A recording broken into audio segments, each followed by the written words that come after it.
Alright, so I'm back again with another episode of Cameras I Once Owned and No Longer Own. This will probably be the last episode, and this is arguably the best one for last. Well, no, really not. The Hasselblad was definitely the best one by far.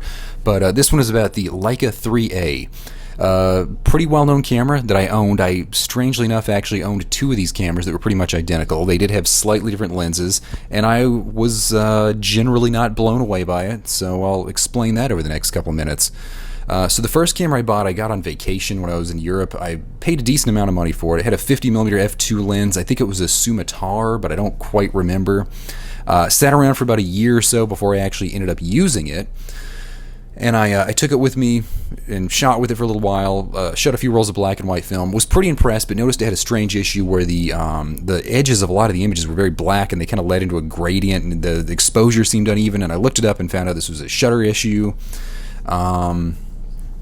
I was really disappointed by that because I paid a decent amount of money for the camera, and I realized I was going to have to pay quite a bit more to get it fixed, and that was not something I really wanted to do. I tried to fix it myself and ended up kind of damaging the camera to a certain extent. Didn't totally destroy it, but I definitely damaged it some. Didn't come anywhere near fixing the problem either. Ended up selling that one on eBay at a definite loss. How much I don't remember, but I definitely lost some money on that. But fortunately, right around the same time, I found another one on, I think it was Etsy of all places, that was really cheap, and it had, again, another 50mm lens, but this time it was a Sumar, I think, which was another 50mm f2 lens, but it had different aperture blades and I guess just a slightly different design. Both of them more collapsible, which is kind of an interesting novel thing. I don't really think it's that useful or practical in a lot of ways, because you gotta kind of twist the lens and pull it out and make sure you get it to the right length and twist it to get it back in place, and I could see there being issues there.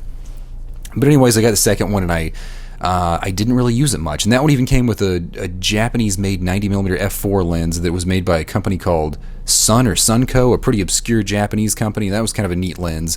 But again, I didn't shoot a whole lot with it. Looking back at my image archives, I definitely have a few rolls that were shot in black and white on the cameras, but I know I shot a couple of rolls in film, color film, that is. And I couldn't quite find them. I don't know where they are. I know they're out there somewhere, but I couldn't find them. So much for that. All in all, I gotta say, these cameras they look pretty cool. It's maybe not a look for everybody, but I like the look of them. But I think there are enough issues to really question whether or not you want to own one of these cameras. The little knob on the front, the slow timer, doesn't work, or doesn't work very accurately on a lot of these cameras. The rangefinders and viewfinders, which are separate, strangely enough, the rangefinder specifically, I think it can become damaged and unaligned in some ways, which is true with any of them, but it's very hard to fix in the Leicas, apparently. Another issue you'll find is, aside from the shutter issue I mentioned, where the shutters frequently become sort of uncalibrated, and the faster shutter speeds, especially the 1,000th of a second, do not work very well. They'll leave sort of a weird gradient to the image and a black edge. They're also pretty difficult to use when it comes to reloading film, because you have to take off the bottom of the camera, you have to pull out a little receiving spool, you have to take your roll of film, you actually have to pull the film out a couple inches from the cassette, you're supposed to cut an extended lead, put that into the little receiving spool, put it all into the camera, and kind of advance it, and you don't have the back door like you have on later M-mount Leicas to help you do this whole elaborate process. So it's pretty easy to misload a roll of film, and to actually put a roll of film in there and to think it's advancing, but it's not advancing, and then there's nothing on it, because that happened to me a couple of times using the Leica IIIa, and it has happened on a couple other cameras. It happened one of the early times I used the Nikon FM2. It happened one of the early times I used the Voigtlander Bessa, but it happened at least 2, maybe 3 times with the Leica, which is way more than any other camera. Way more than all my other cameras combined. So that is a definite issue that I think is very noteworthy. And I know some people say, oh, well, you just got to practice. And it's like, well, yeah, I guess the same's true for anything. But you really want to waste a bunch of rolls of film on some old camera? And, I'm sure some people will, but given the cost of film nowadays, that's probably not worth it for a lot of people. All in all, I definitely would warn people to really research these cameras and think about them before buying them, because they're a mixed bag. The lenses are quite nice. The 50mm lenses, both of them I had, were quite nice. Even that generic Japanese one wasn't too bad, but I didn't really shoot many images with it. I don't know too much about the other Leica lenses. There are various 35s. There's a 28 that's pretty rare. There's, of course, some telephoto ones. There's 90mm Elmars that are very common, and a few others. There's like a 135mm something or other. They all have those strange names, and I never remember what they are. And I think a few others out there. And the telephoto ones are usually pretty cheap and pretty common, but I don't know how practical telephoto lenses are on those Leica-style rangefinders. Another interesting thing about them is that as I kind of mentioned before, the rangefinder and the viewfinder is separate. So the viewfinder is just a little window you look through that's roughly 50mm. And then there's a second little, kind of a little peephole you look through that shows the actual rangefinder. So it's a much narrower point of view, but you see the little patch in the middle where you have the two different kind of double images that go together as you get it into focus. I found that really weird that for some reason Leica did that on the Leica 2 and the Leica 3, and even later ones like the 3G, which is quite a bit more advanced.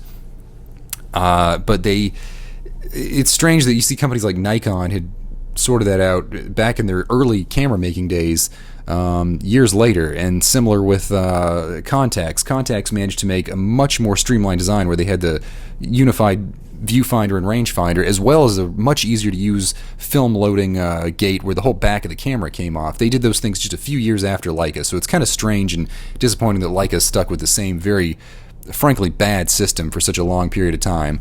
But then again, you look at their modern cameras and see how shockingly dated they are compared to everything else on the market, and you kind of have to wonder how they're still in business. I guess there's a lot to be said for brand recognition, and that's kind of what got me with these cameras. I just wanted to own a Leica, and I developed what I call the Leica lust, and I really wanted one, and I bought one, and it wasn't that great, and I kept it around for longer than I should have, and I eventually parted with it. But then I got another one, even though I wasn't really satisfied at all with the first one, and I had that one around for a while and didn't really use it much, and I got rid of that one after a while, again, after having it around for way too long. And in retrospect, I just don't feel like I don't feel like they're technically very good cameras, but I didn't really accomplish anything with them. In a lot of ways, it kept me from shooting film. If I had just a simple SLR that had a built-in light meter and a somewhat easier to use film loading mechanism, I think I would have shot a lot more film. So it's just things like that are very worth keeping in mind when you buy these old cameras, because obviously when you buy a film camera, you know it's going to be kind of it's a different experience. It's going to be a little bit dated, but you get a different look from the lenses. You get kind of a different look from the film. Shooting the camera is, arguably kind of an experience, but you got to decide how far do you want to take that. Do you want to develop your own film and everything? Do you want to shoot something like these old Leicas where you have to carry a separate meter, which is true with a lot of cameras, but then you have this complicated mechanism where you have to spend a couple of minutes trying to load one roll of film, and then you got this bizarre thing, even trying to take one shot, you've got to switch between a different rangefinder and viewfinder mechanism, and it's a very strange, labor-intensive process, and I think almost every other camera made it a lot easier. Now, granted, yes, most of those cameras did come along a lot later and probably learned some from what Leica did, but it is strange that Leica got caught in that strange kind of primitive camera realm for such a long period of time when Contax just blew past him so fast, and even Nikon kind of surpassed him at various points. And even a lot of the very cheap, obscure Japanese manufacturers, like Leotax and Canon at the time, and who else? I can't even think of them anymore. There's tons of them. Almost all of them were producing cameras on par with the Leica camera. I mean, they might have been a tiny bit less reliable, but they were also significantly cheaper, and they often produced lenses that, they weren't quite as sharp as Leica lenses, but they often had much faster apertures. I mean, you look at the old Nippon Kogaku lenses, and the 51.4 isn't a super sharp lens for sure, but it's an f1.4 compared to Leica, which at the time, a lot of their standard lenses were like f3.5s, which is incredibly slow. I know I'm probably being a little too harsh on them given their age. Some of these cameras are close to 100 years old at this point. Not quite, but getting there. Most of them are 80 years old or more, but it is just kind of strange. I guess you got to really think about that when you buy these cameras. Do you really want to shoot something that your grandfather would have shot with when he was a child, or do you want to use something that maybe your dad would have shot with when he was a kid? So there's definitely things to keep in mind there. I would not really suggest buying one of these cameras. I think they look neat, and beyond that, I really don't think there's much merit to them. The lenses are pretty nice, but even then, I know there's other lenses out there that are pretty comparable that are a lot cheaper, and I know there's modern lenses that are a lot better. I don't really know where else to go from here. That's pretty much it. It's an interesting camera. It's more of a collector's piece, I would say, than a real user's camera.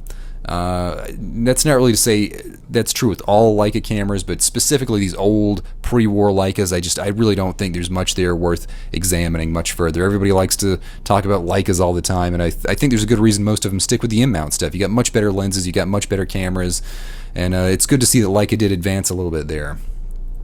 So I'll leave it at that. I'm kind of getting into a weird commentary about Leica as a camera company.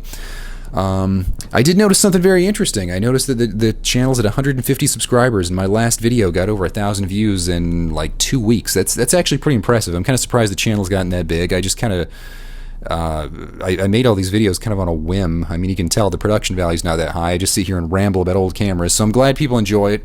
So keep watching, and I'll keep making more videos.